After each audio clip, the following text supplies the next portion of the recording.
अस्सलाम वालेकुम दोस्तों, क्या हाल है? तुसी बिल्कुल ठीक हो गए थे? अल्हम्दुलिल्लाह मैं बिल्कुल ठीक। देख लो कि आज मैं आया दाऊद खान खोखर डीके दी शादी ते मेहंदी प्रोग्राम है। और देखो जी सामने,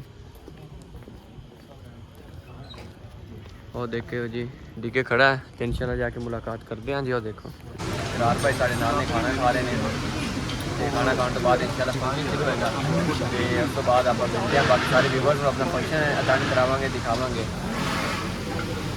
दोस्त सब आप खाना खा रहे हैं। देखो जी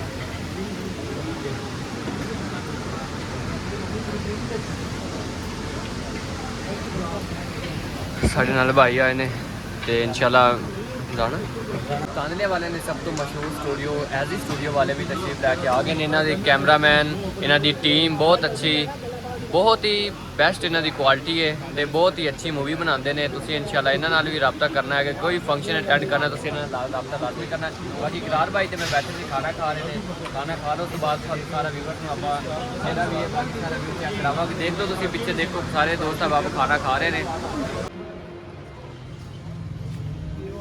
बाहर आ गए आप देख लो जी, यह भी गड्डियाँ खड़ियाँ ने। और देख लो पंजारों तो मेहमान आ गए ने। एक और V8 आ गई, देखो जी एक है खड़ी है। ਇਹਦੇ ਤੇ ਆਏ ਨੇ ਜੀ जिशान रोकड़ी ਦੇ ਨਾਲ ਜਿਹੜੇ ਵੀ ਨੇ ਦੋਸਤ ਸਾਹਿਬਾਬ ਉਹ ਆਏ ਨੇ। ਇਹ ਡੀਕੇ ਦੀ ਆਪਣੀ ਗੱਡੀ ਖੜੀ ਹੈ ਜੀ, ਪਰਸਨਲ ਉਹਦੀ ਹੈ ਜੀ। ਤੇ ਬਾਕੀ ਇੱਕ ਗੱਡੀ ਜੀ ਉਹਦੀ ਹੈ ਖੜੀ ਹੈ ਇਹ ਲਈ ਮੁਕੰਮਲ ਹੀ। ਤੇ ਇਸ ਤਰ੍ਹਾਂ ਹੀ ਤੁਹਾਨੂੰ ਸਾਰਾ ਵਿਜ਼ਿਟ ਮਾਸ਼ਾਅੱਲਾ ਤੁਸੀਂ ਦੇਖੋ ਜੀ ਇਹ ਡੀਕੇ ਦੀ ਆਪਣੀ ਪਰਸਨਲ ਗੱਡੀ ਹੈ। ਤੁਹਾਨੂੰ ਮੈਂ ਜਾ ਕੇ ਵਿਜ਼ਿਟ ਕਰਾ ਦੇਣਾ। ਦੇਖੋ ਜੀ ਇਹ ਲੈਂਡ ਕਰੂਜ਼ਰ V8 है तो 2026 मॉडल है, न्यू लॉन्च होया तो यदी बहुत मार्केट है, बहुत ज़्यादा डिमांड है यदी।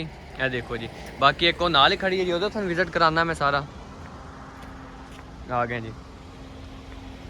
एक देखो जी यह गड्डी खड़ी है तो उस तो बाद एक ही है खड़ी है भी जी डीके की गड्डी है। यह देखो ये भी 2026 मॉडल है तो लेकिन ये TX है जी। देखो जी गड्डियाँ ब्रांड ने माशाल्लाह, गड्डियाँ ब्रांड ने तो डीके तुहानू खुद भी पता है, खुद ब्रांड है।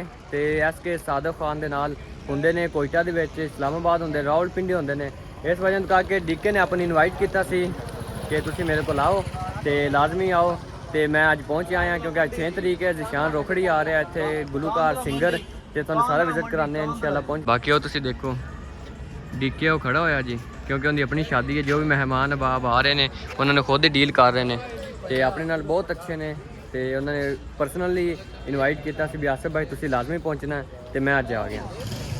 देखो जी जिशान रोकड़ी पहुँच आया पूरी एंट्री के नाल। देखो 2 गड्डियाँ ने माशाल्लाह ओदियां।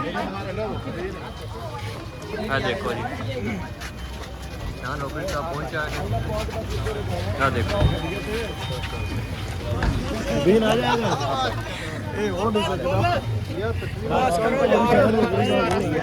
माशाल्लाह पहुंच आए ने फिर कच्चा कर ना वीडियो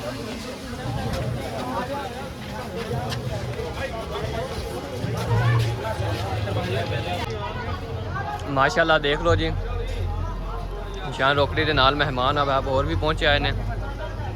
देखो जी कैमरा तो काल दिया यार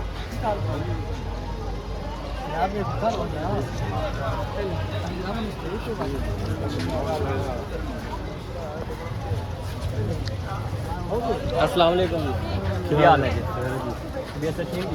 देख लो जी मेहमान आ गए ने सारे। देखो